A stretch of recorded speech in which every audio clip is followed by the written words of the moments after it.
Today, let's put on our detective hats. We're diving into a 2,000-year-old mystery, one that's hidden deep inside a sacred text. We're going to follow the breadcrumbs left by ancient scholars as they cracked a really complex puzzle about a specific recipe. And the biggest clue? While it was hiding in plain sight the entire time. So, here's the central question, and it sounds kind of impossible, right? How can one word with this weird written versus spoken quirk hold the key to an entire recipe? Well, what we're about to see is just a masterclass in ancient detective work, where one tiny little grammatical detail becomes the key that unlocks everything. So, let's start at the beginning.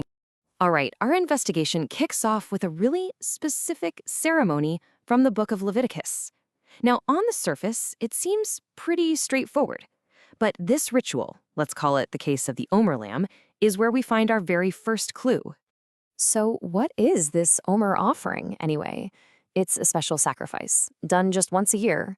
It's got a lamb, of course, but it also comes with what's called a meal offering. That's basically flour mixed with oil, and a wine offering, or libation. The ingredients themselves are pretty standard, but the quantities, that's where our mystery really gets going. Okay, check this out. This slide lays out our first big clue.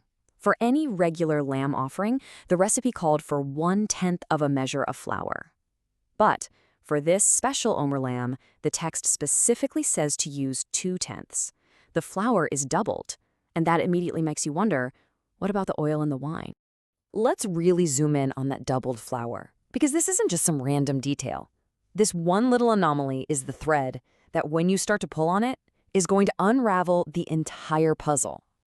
And this chart just makes it crystal clear, doesn't it? The flour for the Omer offering is exactly double what you'd use for any other lamb offering. It's a huge departure from the standard recipe, and something that big just begs for an explanation. And you know, this didn't go unnoticed. This is where our ancient detectives, the Talmudic sages, step into the picture. They saw this difference, and they knew it wasn't a typo or a mistake. They knew it was a clue, and it led them to ask some really brilliant, logical questions. So, this leads to the first big question they had to tackle. If you double a main ingredient, like flour, do you just automatically double everything else that goes with it? That's the core of the libation question. The first, most obvious thing to ask is about the wine. It's part of the whole package. So, if the meal part is doubled, you'd think the drink part would be too. It's a totally fair assumption, but is it right? Well, it turns out the text of Leviticus gives us a direct answer on this one.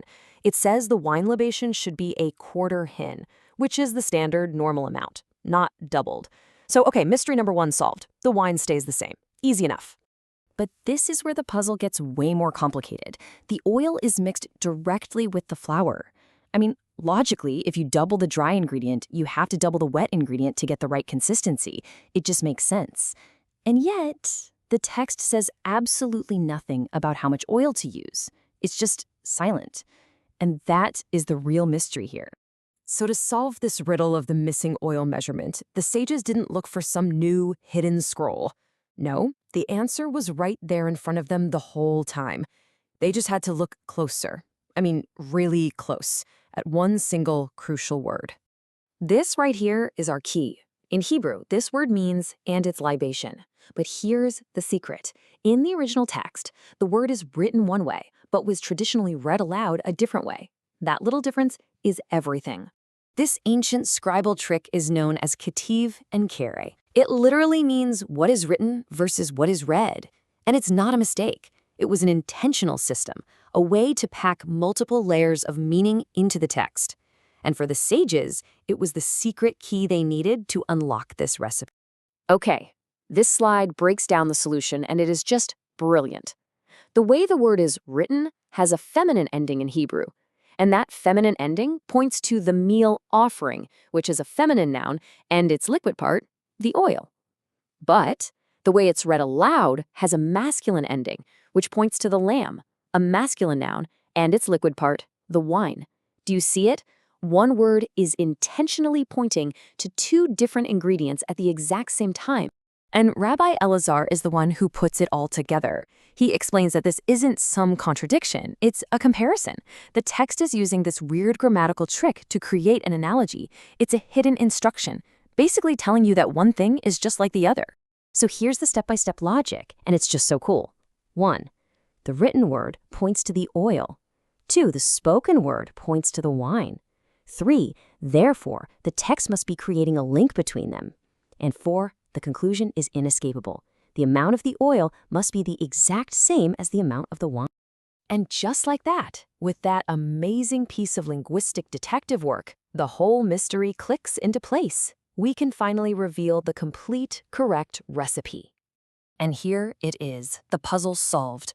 The flour is doubled because the verse says so. The wine is a standard quarter-hin because the verse says so. And the oil, it's also a standard quarter-hin, not because the text spells it out, but because the grammar of that one single word cleverly links its quantity to that of the wine. Absolutely incredible. And really, that's the beautiful takeaway here. The solution was just as elegant and complex as the problem. A mystery about a missing quantity was solved by a deliberate ambiguity in the grammar itself. It just goes to show how incredibly sophisticated these ancient texts and their interpreters really were. And that kind of leaves us with a final thought, doesn't it? This was a 2,000-year-old recipe puzzle, but the solution was there the whole time, encoded right into the text. It makes you wonder, what other secrets are still out there, just hiding in plain sight, waiting for a curious mind to come along and ask the right question?